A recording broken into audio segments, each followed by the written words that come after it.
Halo guys, selamat datang di channel Solo Player Boruto. Di video kali ini kita akan mereview manga Boruto to Blue Vortex chapter 10. Sebelum kita mulai membahasnya, mari kita putar dulu intronya.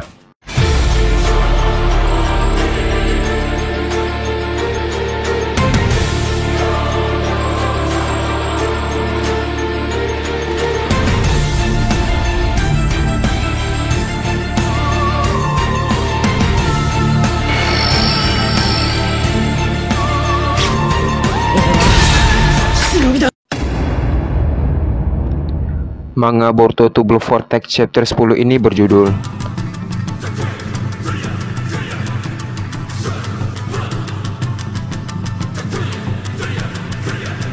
Cerita dimulai dengan tim 10 yang melarikan diri dari Jura menggunakan Chojogiga milik Inojin. Di sisi lain, Jura yang melihat itu berkata, seharusnya mereka sudah paham bahwa mereka tak akan bisa kabur. Kelihatannya, mereka ingin bertarung di tempat lain karena memikirkan dampaknya bagi desa. Tiba-tiba, Hidari merasakan sesuatu di belakangnya. Ternyata itu adalah Konohamaru dan bersama shinobi lainnya. Konohamaru berkata, itu dia, sebelah sini. Konohamaru langsung melapor kepada Shikamaru. Konohamaru berkata, di sini Konohamaru, kami sudah menemukan dua penyusup itu. Sosok tim 10 tidak terlihat. Shikamaru membalas, tak perlu khawatir. Untuk saat ini, mereka baik-baik saja. Tim 10 sedang membawa Himawari bergerak ke arah barat daya dari sana untuk memancing kedua penyusup itu keluar dari desa. Alasannya belum diketahui, tapi mereka mengincar Himawari. Semua personel harap bantu pergerakan mereka. Tim sensor akan membagikan informasi lokasi tim 10. Kawaki yang mendengar itu pun terkejut. Kawaki berkata, mereka mengincar Himawari. Adegan pun beralih ke tempat Boruto yang masih bersembunyi untuk mengatasi karmanya. Shikamaru berkata, Kawaki, dengarkan baik-baik. Untuk saat ini, abaikan Boruto dan pergilah ke lokasi. Tampaknya Boruto sendiri bermusuhan dengan para penyusup itu. Kita bisa memperolehkan kekuatannya. Kau bilang dari tadi biarkan saja bahwa Himawari sedang dalam bahaya. Kawaki pun langsung terbang menuju lokasi Himawari. Delta yang melihat itu langsung menyusul Kawaki sambil berkata, Oi Kawaki, tunggu aku. Di sisi lain, Shikamaru berbicara kepada Boruto. Shikamaru berkata, Boruto, apa yang terjadi? Apa kau baik-baik saja? Boruto membalas, hanya ada sedikit musibah, tapi tak usah khawatir. Aku hanya perlu istirahat sebentar. Terlihat, kata Kashingoji berbicara sesuatu kepada Boruto. Adegan pun beralih ke tempat Hidari. Terlihat, Hidari menatap para shinobi itu.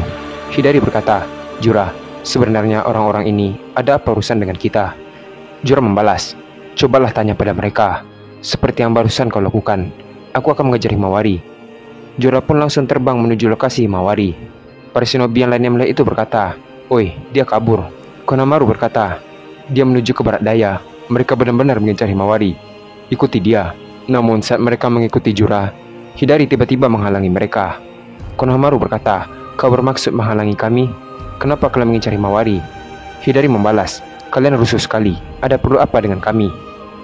Konohamaru yang mendengar perkataan dari Hidari pun bingung. Para shinobi lain yang mendengar itu pun bingung. Para shinobi itu berkata, ada perlu apa? Apa para penyusup ini tidak paham posisi mereka? Konohamaru berkata, oi tunggu dulu. Tim sensor, aku dengar salah satu dari kedua penyusup itu adalah Sasuke Uchiha. Tapi, aku tidak melihat sosoknya. Apa maksudnya ini? Terlihat, tim sensor pun bingung dengan perkataan Konohamaru. Tim sensor berkata, tapi tidak salah lagi. Sosok yang ada di depan kalian saat ini, data cakra miliknya cocok dengan Sasuke Uchiha. Konohamaru yang mendengar perkataan dari tim sensor pun bingung. Konohamaru berkata, bagaimana bisa? Hidari berkata, hei, kalian belum menjawab pertanyaanku. Apa kalian tuli? Atau kalian bodoh? Tiba-tiba muncul Sumire dan Sarada dan dari kejauhan berkata, Guru Konohamaru. Hidari yang mendengar itu langsung menatap Sarada. Terlihat Sarada menanyakan keadaan Konohamaru. Hidari berkata, Sarada Uchiha. Konohamaru yang mendengar perkataan dari Hidari pun bingung. Tiba-tiba Hidari menggunakan tanda cakarnya dan dengan cepat Hidari pun muncul di belakang Sarada sambil menggunakan Chidori. Sarada yang menyadari itu langsung mengaktifkan saringannya dan langsung menghindar. Konohamaru yang melihat itu langsung menghampiri Sarada sambil memanggil namanya. Sarada pun langsung memanfaatkan kesempatan itu dan menggunakan Chidori. Lalu Sarada pun menyerang balik Hidari. Chidori Sarada berhasil mengenai tubuh Hidari. Hidari yang terkena itu pun langsung terluka dan terjatuh. Konohamaru yang baru saja sampai berkata, kau tidak apa-apa. Sarada pun langsung menoleh ke belakang dan melihat Hidari. Sarada berkata, barusan jurus yang dia pakai itu adalah Chidori. Sama dengan yang dipakai aku dan papa. Di sisi lain, Hidari pun langsung bangkit. Serada berkata, "Kau ini siapa?" Adegan pun beralih ke tempat Himawari dan Kurama. Kurama berkata, "Namaku Kurama." "Ya, Kyuubi juga tidak masalah. Terserah kamu memanggilku apa." Terlihat Himawari masih bingung dengan keadaan sekarang. Himawari berkata, "Kurama, kau yang dulu selalu bersama dengan ayahku kan? Kenapa bisa ada di sini? Dan lagi, ini di mana?" Kurama membalas, "Tidak dimanapun. Yang kau lihat ini visualisasi pikiran semata. Saat ini, kita berkomunikasi dengan menyambungkan kesadaran masing-masing." Himawari berkata, "Kesadaran?" Kurama melanjutkan perkataannya, "Itu wajar saja, karena sekarang aku dan kau hidup dengan jiwa dan raga yang sama." Di sisi lain, Shikade mencoba membangunkan Himawari dari pingsannya. Shikade berkata, "Tidak bisa, dia masih belum sadar." Apa kepalanya terbentur? Chocho pun langsung memanggil Shikade dan melihat keadaan sekitar. Ternyata, Jura mengejar mereka dengan sangat cepat. Shikade berkata, "Tim sensor, tolong segera kirimkan bantuan." Di sisi lain, Himawari dan Kurama masih berbicara. Himawari berkata, "Sebenarnya ada apa ini? Kenapa bisa jadi begini?" Kurama membalas, "Seperti yang kau katakan tadi, aku yang sebelumnya ada bersama ayahmu, Naruto Uzumaki, tapi dalam sebuah pertemuan, api kehidupan padam. Tapi, bagi kami para biju, kematian bukanlah hal yang permanen. Meski tubuh dan jiwa kami hancur, seiring berjalannya waktu, sebuah faktor pasti akan muncul di suatu tempat. Dan saat itulah kami hidup kembali." Himawari pun tampak bingung dengan penjelasan Kurama. Himawari berkata, "Faktor?" Kurama melanjutkan perkataannya, "Tidak seorang pun yang tahu berapa lama waktu yang dibutuhkan, hingga di mana faktor itu akan muncul. Tapi, tidak kusangka, kalau itu akan terjadi di dalam putrinya, apalagi sifat ini. Dunia ini penuh dengan hal-hal yang misterius. Mungkin ini terjadi karena kau mewarisi si cuil cakraku dari lahir. Atau mungkin ini karena takdir yang diakibatkan oleh darah Uzumaki dan Hyuga yang mengalir dalam dirimu." Terlihat Himawari pun terkejut. Kurama berkata, "Ya sudahlah, pada akhirnya semua sudah terjadi. Tak ada gunanya memusingkan penyebabnya. Yang lebih penting adalah kau segera menerima kenyataan ini dan melangkah ke depan." "Bukankah begitu?" Himawari berkata, "Aku, Himawari Uzumaki. Salam kenal Kurama." Kurama berkata, "Baguslah kalau kau mengerti Himawari." Terlihat Himawari pun bangun setelah berbicara dengan Kurama. Di sisi lain, Shikade meminta Inojin untuk memperlaju kecepatan. Shikade berkata, "Naikkan kecepatannya lagi, Inojin. Kita bisa terkejar." Inojin membalas, "Sudah kulakukan sekuat tenaga." Himawari pun melihat ke belakang. Ternyata, Jura semakin mendekat ke arah mereka. Himawari pun terkejut dengan hal yang terjadi. Dengan spontan, Himawari berkata, "Kurama, lakukan sesuatu." Tim 10 yang mendengar itu pun terkejut.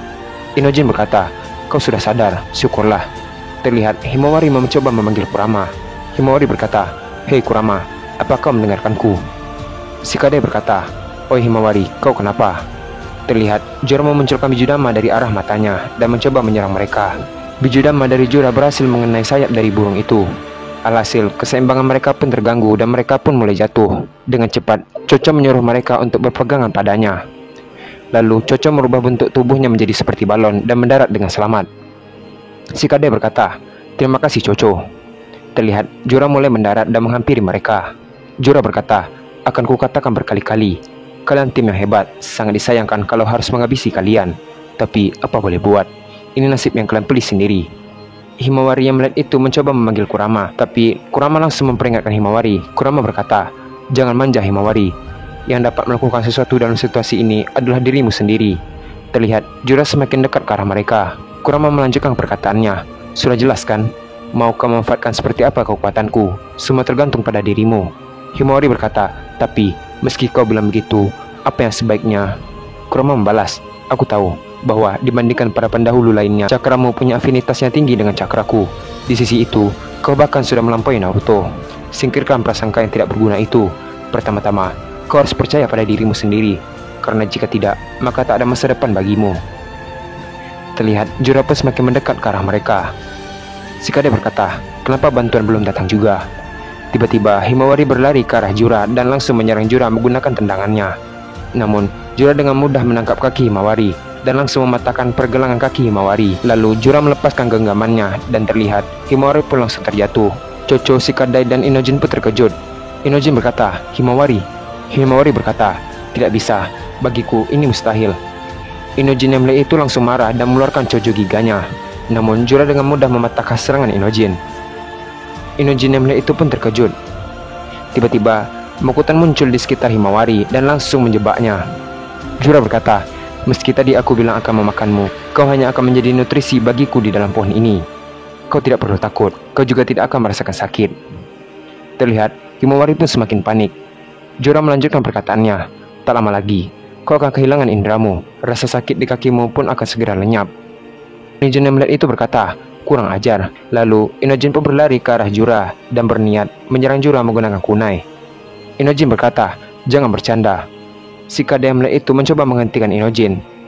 Si Kade berkata, "Inojin, hentikan." Namun dengan cepat, Jura menyerang Inojin menggunakan lututnya di bagian perutnya. Inojin yang terkena serangan dari Jura langsung terjatuh dan kesakitan. Himawari yang melihat itu mencoba untuk menghentikannya. Himawari berkata, "Hentikan, sudah cukup.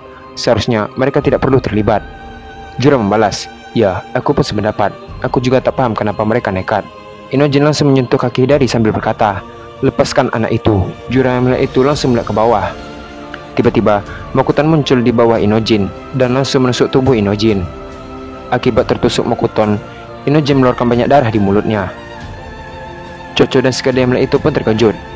Shikade yang melihat itu berteriak memanggil nama Inojin. Di sisi lain, Himawari pun mulai bersedih. Jura berkata, "Sebentar, rasanya aku pernah membaca soal ini.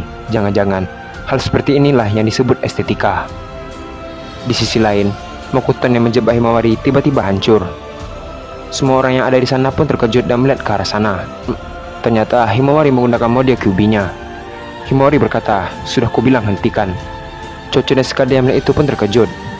Jura pun berkata dalam hati, "Apa ini? Perubahan yang sangat tiba-tiba ini." Di sisi lain, Kurama berkata, "Akhirnya kau marah. Nah, ayo kita mengamuk Himawari." Dan cerita pun habis sampai sini.